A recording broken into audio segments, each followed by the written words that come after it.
The devil's a part timer season 3 episode 5 की शुरुआत में हम लोग देखते हैं सभी को जो कि माओ के घर पर होते हैं और वो लोग खाना खा रहे होते हैं। और अब वो लोग टीवी में देखते हैं कि हर बार की तरह इस बार भी फायरवर्क्स होने वाले हैं काफी सारी जगहों पर। ये देखकर वो लोग कहने लगते हैं कि इस जगह पर तो काफी ज्यादा भीड़ होगी। तभी माओ नोटिस करते हैं कि एमिलिया थोड़ी परेशान होती है। वो उससे पूछता है कि तुम ठीक तो हो ना, जिस पर वो सभी को बताती है कि मैं थोड़े समय के लिए अपने पेरेंट्स के घर पर जा रही हूँ रहने के लिए। ये बात सुनकर सभी लोग काफी ज्यादा शॉक हो जाते हैं। और अब अगले सीन में लोग देखते हैं वो लोग घर जा रहे होते हैं, जहाँ पर सुजन एमिलिया से कहते हैं कि तुम सही में जाओगी क्या, जिस पर वो कहती हाँ मैंने काफी वेट कर लिया, मेरा गोल था डेविल को मारना, लेकिन फिर अब एलेस रेमस आ गए और फिर माओ को हराना मुश्किल हो गया।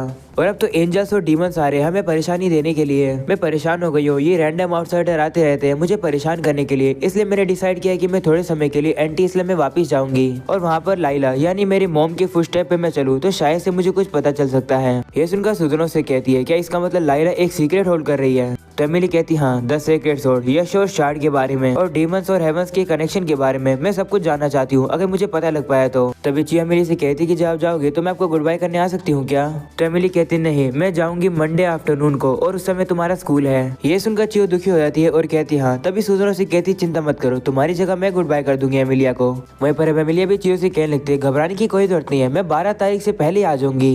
ये सुनकर माँ कहता है हाँ 12 तारीख को तो तुम्हारा और चियो का बर्थडे है ना, जिस पर वो कहते हैं हाँ। और अब अगले सीन में लोग देखते हैं वो लोग स्टेशन पर पहुंच जाते हैं। एमिली अब चियो से कहती है घबरा मत, मैं हिस्ट्री की सबसे ज्यादा स्ट्रॉन्गेस्ट हीरो हूँ और एलेस रेमस भी मेरे साथ है, तो मैं ऐसी हरकतें नहीं करूंगी जिससे कि वो ही परेशानी में आ जाए, मैं काफी जल्द वापस आ जाऊंगी। ये सुनकर चियो कहती है ठीक है, जब तक आप वापस आओगी तो मैं करी बनाना सीख लूंगी एलेस रेमस के लिए। करी का नाम सुनकर एलेस रेमस उड़ जाती है और कहती है कहाँ पर है करी, लेकिन अब एमिलिया उसे कहती है कि यहाँ पर करी नहीं है, जिसके बाद वो सभी को अब गुड बाय करते हैं। माँ और बाकी सब भी उन्हें बाय करते हैं और अब एमिलिया वहाँ से चली जाती है। और अब अगले सीन में हम लोग देखते हैं माँ अपने घर पर आते हैं, जहाँ पर आशिया थोड़ा खुश होता है। तो माँ से कहते हैं कि तुम इतने खुश क्यों हो, जिस पर वो बताता है कि मैं खुश इसलिए हूँ क्योंकि एमिलिया अब नहीं आने वाली है थोड़े समय के लिए और मैंने इसी समय के लिए ये कूपन संभाल के रखा था, चलो चलकर ग्रिल खाना खाकर आते हैं। तभी उरुशियारा माँ से कहता है कि मैंने कुछ सामान तुमसे मंगाया था मैसेज करके, क्या तुमने वो मैसेज पढ़ा, जिस पर माँ मना कर देता है। ऐसा बोलने के बाद अब माँ काफी गुस्से में लगता है। ये देखकर आशिया और उरुशियारा से कहते हैं तुम्हें क्या हुआ। तो माँ उनसे कहते हैं कि एमिलिया थोड़े समय के लिए गई हुई है और तुम्हें खाना खाना है। एमिलिया हम पर ट्रस्ट रखती है, थोड़ी सी तो शर्म रख खुद जर्नलिस्ट के तौर पर। माँ को चिल्लाता हुआ सुनकर सुजन वहाँ पर आ जाती है और कहती चिल्लाना बंद करो, नेबर्स परेशान हो रहे हैं। और अब अगली सीन में हम लोग चियो को देखते हैं जो कि अपने स्कूल में होती है और वो अपनी वही रिंग निकाल लेती है और टाइम को नोटिस करती है और वो कहती है कि जब एमिलिया यहाँ से जाएगी तो ये रिंग शायद से रिएक्ट करेगी। और अब ऐसे ही होता है, वो रिंग रिएक्ट करती है और काफी तेज ग्लो करने लगती है। और अब चियो को सुजुनो की तरफ से मैसेज आता है कि एमिलिया चली गई है। ये जानकर वो थोड़ी सी दुखी हो जाती है और कहती है कि मैं दुआ करती हूँ कि जब एमिलिया एंटी इस्लाम में पहुंचेगी तो वहाँ सब कुछ पीसफुल हो। और अब अगले सीन में हम लोग देखते हैं एक एक करके दिन बीतने लगते हैं, जहाँ पर माँ और बाकी सभी लोग अपनी डेली लाइफ को कंटिन्यू करते हैं। और अब देखते ही देखते 12 तारीख होने वाली है। वहीं पर माँ पढ़ाई कर रहा होता है, तब आशिया उसके पास आकर कहते हैं कि आपको थोड़ा ब्रेक ले लेना चाहिए, जिस पर माँ कहते हैं नहीं मैं ब्रेक नहीं ले सकता हूँ। ये देखकर उरुशियारा कहते हैं कि मैं बिलीव ही नहीं कर पा रहा हूँ कि माँ ड्राइविंग लाइसेंस लेने के लिए पढ़ाई कर रहा है। माँ को लाइसेंस इसलिए चाहिए ना जिससे कि वो मैकडॉनल्ड्स की होम डिलीवरी शुरू कर सके। तो माँ कहते हैं हाँ मुझे हाल फिलहाल में और ज्यादा शिफ्ट मैनेजर बना दिया गया है, मुझे सारी एब्सेंस को कवर करना होगा, इसलिए मैं एडवांस में अपना लाइसेंस तैयार रख रहा हूँ। जिसके बाद अब माँ कैलेंडर की तरफ देखता है और अब वो नोटिस करता है कि 12 तारीख आने वाली है। तो अब आशिया कहते हैं लगता है एमिलिया अभी तक वापस नहीं आई है, जिस पर माँ भी कहते हैं हाँ। जिसके बाद हम लोग देखते हैं एक और दिन बीत जाता है, जहाँ पर सुजुनो माँ के घर पर आती है और पूछती है कि क्या एमिलिया यहाँ पर वापस आई है, जिस पर माँ कहते हैं नहीं तुम्हारे पास भी नहीं आई क्या, जिस पर सुजुनो कहती है नहीं उसने मुझे कांटेक्ट नहीं किया, तो मुझे लगा कि उसने तुम्हें कांटेक्ट किया होगा। तो माँ कहते हैं अगर ऐसी बात है तो एम्ब्रेडा से पूछो, उसने तो एमिलिया को वहाँ भेजा है। जिस पर सुजुनो कहती है कि एम्ब्रेडा भी कॉल नहीं उठा रही है। अभी एंटी इस्लाम की सिचुएशन काफी ज्यादा कॉम्प्लिकेटेड है, इसलिए हम लोग काफी सारे आइडिया लिंक्स नहीं भेज सकते हैं क्योंकि कोई गलत पर्सन उसे डिटेक्ट कर सकता है। तो उरुशियारा कहते हैं हाँ एग्जाम्पल के लिए ओल्बा जो कि डिटेक्ट कर सकता है। तो सुजुनो कहती है कि एमिलिया वहाँ पर थोड़ी सी परेशानी में हो सकती है क्योंकि वो डेविल आर्मी को रोकने में नाकामयाब जो हो गई थी। तो उरुशियारा माँ से कहता है कि जब तुम्हारे पास मैजिक होगा तो तुम गेट खोल सकते हो ना। तो माँ कहते हैं हाँ, जिस पर उरुशियारा कहते हो तो फिर से सुजुनो की सेलेस्टियल फोर्स ले लो जिससे कि तुम मैजिक यूज कर पाओ और फिर गेट खोल के जाकर चेक कराना एंटी इस्लाम में की हो क्या रहा है। ये सुनकर सुजुनो कहती है कि एक प्रॉब्लम है, मेरे अकेले की सेलेस्टियल फोर्स इतनी ज्यादा नहीं है कि माँ ओवरलोड कर सके, यहाँ पर हम लोग को एमिलिया की जरूरत है। जिस पर उरुशियारा कहते हैं मुझे लगा कि आइडिया मेरा काम करेगा। तो माओ सभी से कहते हैं रुको जरा, तुम लोग को ऐसा क्यों लग रहा है कि एमिलिया डेंजर में है और मैं जाकर उसे बचाऊंगा? क्या तुम लोग बोल रहे हो मेरी दुश्मन है? मुझे फर्क नहीं पड़ता कि उसको कुछ भी हो, अच्छा होगा कि वहाँ पर वॉर होगी, मेरे लिए ही फायदा होगा। अगर एमिलिया मुश्किल में भी है तो मैं कुछ नहीं कर सकता हूँ, और वैसे मुझे एमिलिया की चिंता नहीं है। ये सुनकर सुजनो से कुछ कहने वाली होती है, लेकिन तय माओ से कहते हैं रुक जाओ। कन्वर्सेशन ओवर होती है। अगर एमिलिया आज नहीं आई तो पार्टी कैंसिल हो जाएगी, और क्या, मैं तो फोकस कर रहा हूँ अपने टेस्ट पर जो कि कल है। तो सुजनो से कहती है क्या तुम चियो को ही मना कर पाओगे अगर वो हेल्प मांगेगी तो तुमसे? तो माओ अब थोड़ा सा शौक हो जाता है और कहते हैं कि मैं उसे जरा आराम से समझाऊंगा, लेकिन मेरा कंक्लूजन चेंज नहीं होगा, मैं एमिली को नहीं बचाऊंगा। तभी हम लोग को पता लगता है कि चियो वहीं पर होती है। वो अब सामने आ जाती है। उसे देखकर माँ शौक हो जाता है और कहते हैं कि तुम यहाँ क्या कर रही हो? तो चियो से कहती है कि मुझे पता है कि आप ऐसे टाइप की पर्सन नहीं हो जो कि अपने प्रोमिसेस को तोड़ते हैं। आपको याद नहीं आपने क्या कहा था? आपने कहा था मैं सुजुनो और एमिलिया आपके जनरल्स हैं। आपने प्रॉमिस किया था कि अगर हम लोग आपके साथ होंगे तो आप हमें नई दुनिया दिखाओगे। आलिस रेमस भी एमिलिया के साथ है, इसलिए आपको भी चिंता हो रही है, लेकिन आप दिखा नहीं रहे हो। माफ करना, मैंने सुजुनो को यहाँ पर भेजा था चेक करने के लिए। ऐसा बोलने के बाद अब चियो रोकर वहाँ से चली जाती है।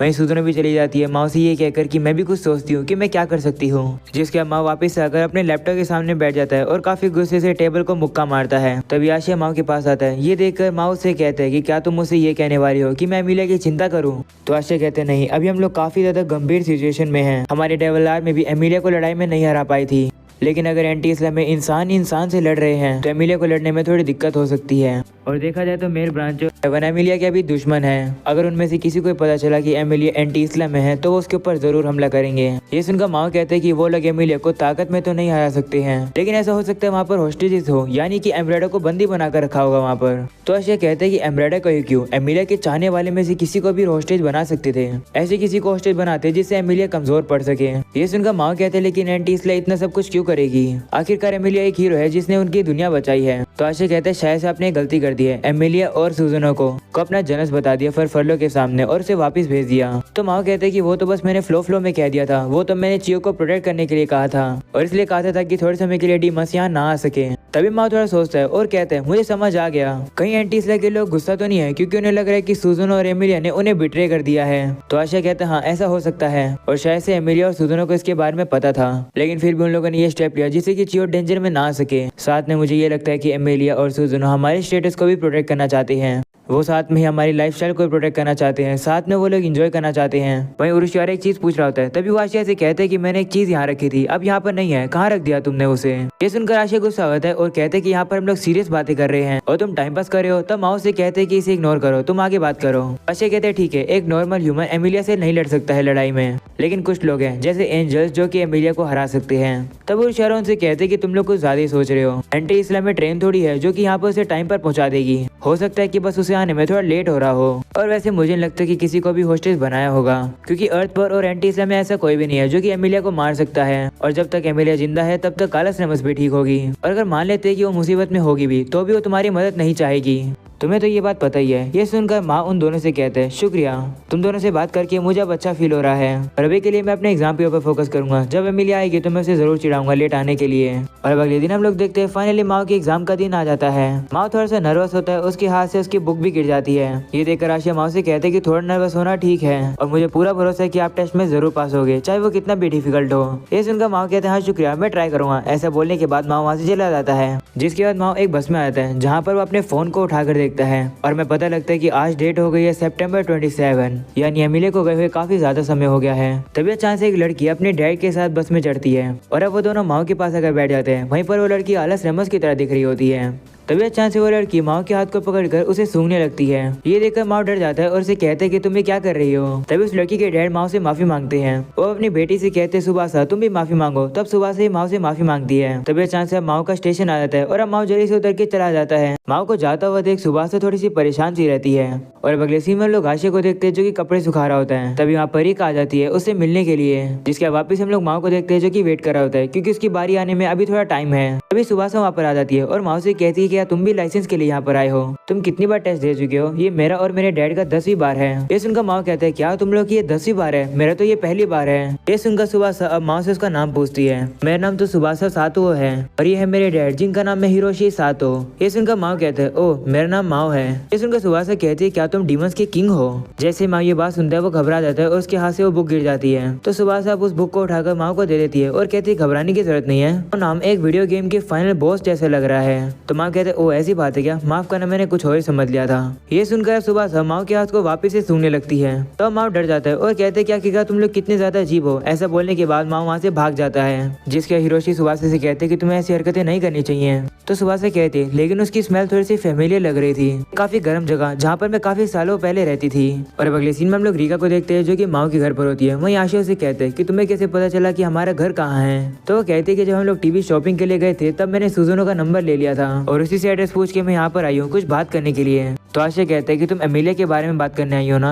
तो रीका कहती हाँ क्या तुम लोग की एमिलिया से बात होती है। हम लोग उससे बिल्कुल बात नहीं कर पा रहे हैं और वो हमारे मैसेज भी नहीं पढ़ रही है। मैं उसके घर पर भी गई थी लेकिन वहाँ कोई नहीं था और वो काफी ज्यादा समय से एब्सेंट है। एमिलिया अकेले रहती है और उसके पेरेंट्स थोड़े दूर रहते ना, जिस पर आशिया कहते हैं हाँ। तो रीका कहती है कि एमिलिया ने कहा था कि उसका एक फैमिली बिजनेस है और वो वहीं पर गई है लेकिन वापस नहीं आई है। इस वजह से हमें चिंता हो रही है कि कहीं वो बीमार तो नहीं होगी या फिर इंजर्ड तो नहीं हो गई। तो आशिया कहते हैं माफ करना लेकिन हम लोग को भी नहीं पता है कि एमिलिया कहाँ पर है। तो रीका कहती है कि शायद से मुझे पुलिस को बोलना चाहिए कि ये काफी अजीब है कि वो एक हफ्ते से कॉन्ट्रैक्ट के बाहर है। ये सुनकर सभी लोग शॉक हो जाते हैं और कहते हैं क्या एक हफ्ते, तुमने एमिलिया से लास्ट टाइम बात कब करी थी। तो रीका कहती है बताया तो एक हफ्ते पहले, यानी कि पिछले फ्राइडे की रात को। तो सुजोनो से कहती है कि एमिलिया ने हमसे पिछले हफ्ते से बात नहीं करी है, लेकिन तुमने तो उससे तब बात करी है जब उसने कहा था कि वो वापस आएगी। तो अगर टोटल मिलाए तो हम लोगों ने उससे 3 हफ्ते से बात नहीं करी है। ये सुनकर रीका शॉक होती है क्योंकि उसने तो एमिलिया से पिछले हफ्ते ही बात करी है। अपना फोन दिखाती है और कहती है कि एमिलिया ने उसे अननोन नंबर से फोन किया था। ये देखकर सुजुनो कहती है कि कहीं किसी और ने तो ये फोन नहीं किया था। तो रीका कहती है नहीं ये एमिली थी, मैंने एमिली की आवाज सुनी थी। कुछ कहने से पहले उसने अपना नाम भी कहा था और उसकी आवाज बिल्कुल वैसी थी। ये सुनकर आशिया से कहते हैं कि तुमने उससे क्या बात करी थी फोन पर। तो रीका कहती है कि एमिलिया ने मुझसे कहा था कि वो अपनी शिफ्ट चेंज करना चाहती है मेरे साथ। ये सुनकर सभी लोग शौक हो जाते हैं। वहीं पर अब हम लोग चियो को देखते हैं जो कि अपने स्कूल में होती है। वो खिड़की से बाहर देखती है और कहती है अभी तो सूरज था, अचानक से बादल कैसे आ गए। और वेदर फोरकास्ट में तो कहा गया था कि शाम तक तो बारिश आएगी ही नहीं। इसके वापस सीन शिफ्ट होता है जहाँ पर उरुशियारा रीका से कहते हैं कि क्या फोन पर कुछ अजीब लग रहा था। तो रीका कहती है कि एमिली की आवाज थोड़ी दूर से आ रही थी और वो थोड़ी जल्दी बात कर रही थी। मुझे लगा कि वो ओवरसीज में होगी इसलिए मैंने ज्यादा गौर नहीं किया। तभी अचानक से हम लोग देखते हैं बारिश शुरू हो जाती है। ये देखकर आशिया कहते हैं माफ करना मुझे इन कपड़ों को उतारना होगा और अब वो उरुशियारा की मदद लेकर कपड़ों को उतारने लगता है। वहीं सुजुनो भी कहती है कि मेरे घर की विंडो खुली है, मैं उसे बंद करके आती हूँ। वहीं अमरीका खड़ी होकर बाहर देखती है और कहती है कि आसमान को देखो, वेदर फोरकास्ट में तो कहा गया था कि बारिश नहीं आएगी, फिर ये कैसे आ गई। तभी अचानक से वहाँ पर सुजुनो आ जाती है और कहती है कि इमरजेंसी है। ऐसा बोलने के बाद उरुशियारा को वही ड्रिंक दे देती है जिसे पीकर पावर आती है। तो उरुशियारा पूछता है कि क्या हुआ। तो सुजुनो बताती है कि चियो की तरफ से एक SOS आया है। ये देखकर आशिया कहता है ये तो चियो की तरफ से एक आइडिया लिंक है। तो सुजुनो कहती है हाँ और वो उरुशियारा से कहती है कि तुम एक लास्ट ऑप्शन हो, चलो उड़कर चलते हैं। चियो अपने स्कूल में है। वहीं आशिया कहने लगता है कि आखिरकार हुआ क्या है ये तो बताओ। तो सुजुनो कहती है अभी टाइम नहीं है एक्सप्लेन करने का, मैं तुम लोग को बाद में बताऊंगी। जल्दी नहीं गई तो तबाही स्कूल तक फैल जाएगी। जिसके बाद अब उरुशियारा और सुजुनो उस ड्रिंक को पी लेते हैं और वो खिड़की खोलकर उड़ जाते हैं। ये देखकर रीका काफी ज्यादा शौक हो जाती है और सोचने लगती है कि ये लोग उड़ कैसे रहे हैं। और इसी के साथ हो जाता है ये एपिसोड यहाँ पर खत्म। पसंद आया तो लाइक कर देना, चैनल पर नहीं हो तो सब्सक्राइब कर देना। मैं मिलूँ आप लोगों से काफी जल्द अगले एपिसोड में, तब तक के लिए पीस आउट।